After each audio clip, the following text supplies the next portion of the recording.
Hi everyone. In this video, we'll be talking about volume profiles and more specifically, the fixed range volume profile. So, a volume profile shows you how much volume was transacted at different price levels during a particular period of time. Okay, so let me give you an example. Here is FTM on the charts, and this is what a volume profile looks like. So I usually draw it over a sideways range bound price action. So you can get it over here on TradingView, last one right here, and then you draw it from left to right over a range bound price action, and then you get this. Okay, so let me remove the lines to get a better picture of how to read this. So you get this different bars, histograms here on the left.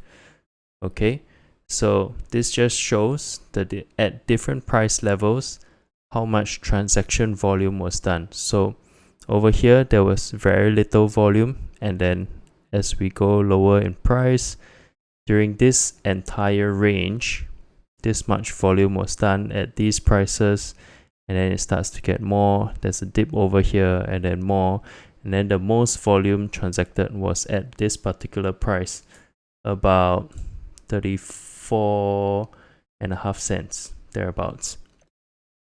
Okay, so then we add in the lines that they give us. So the first set of lines, there are two lines over here.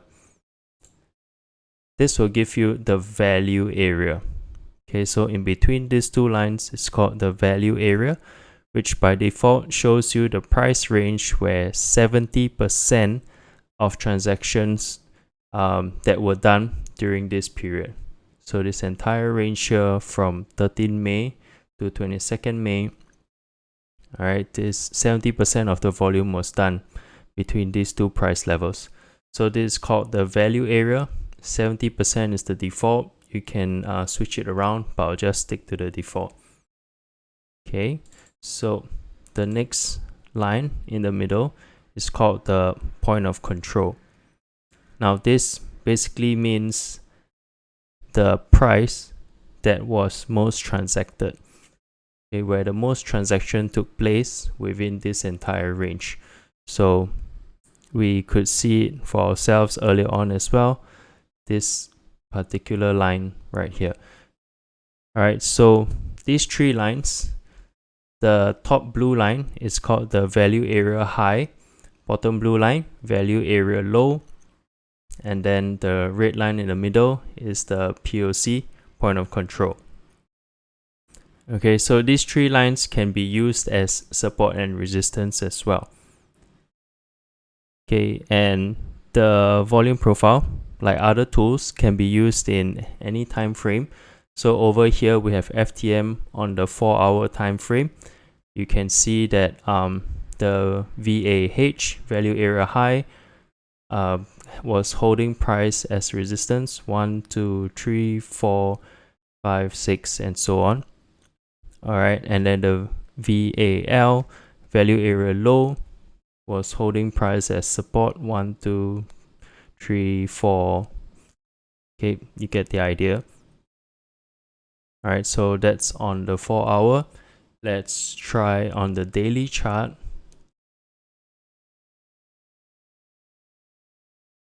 Let me see.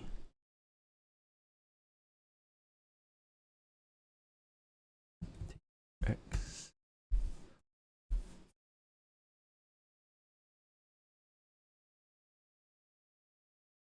Okay, so daily chart.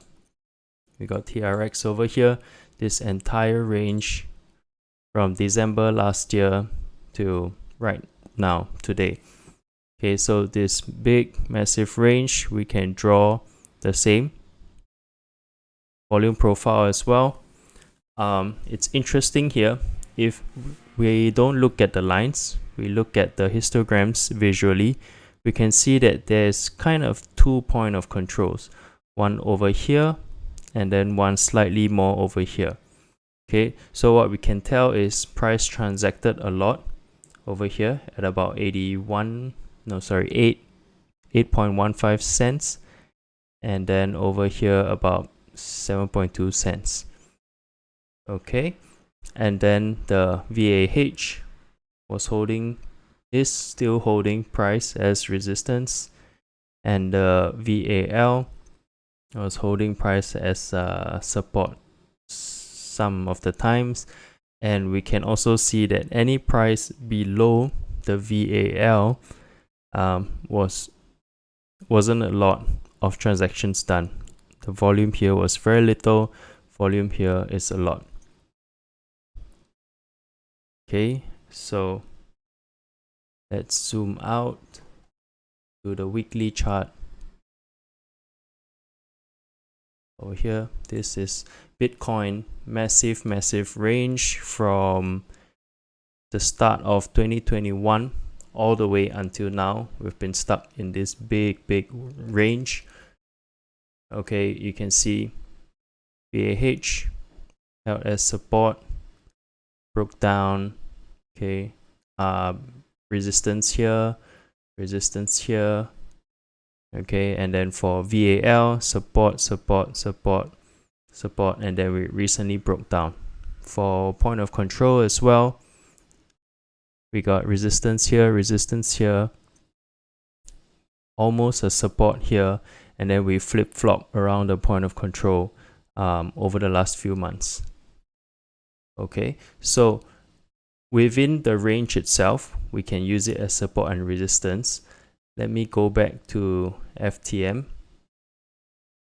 We can also use it retrospectively, meaning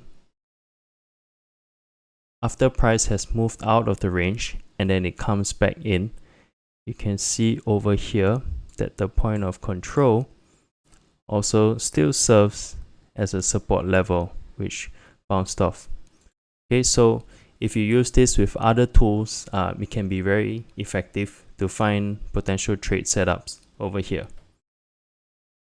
Alright, and there you have it. That's how I use volume profiles to find trade setups.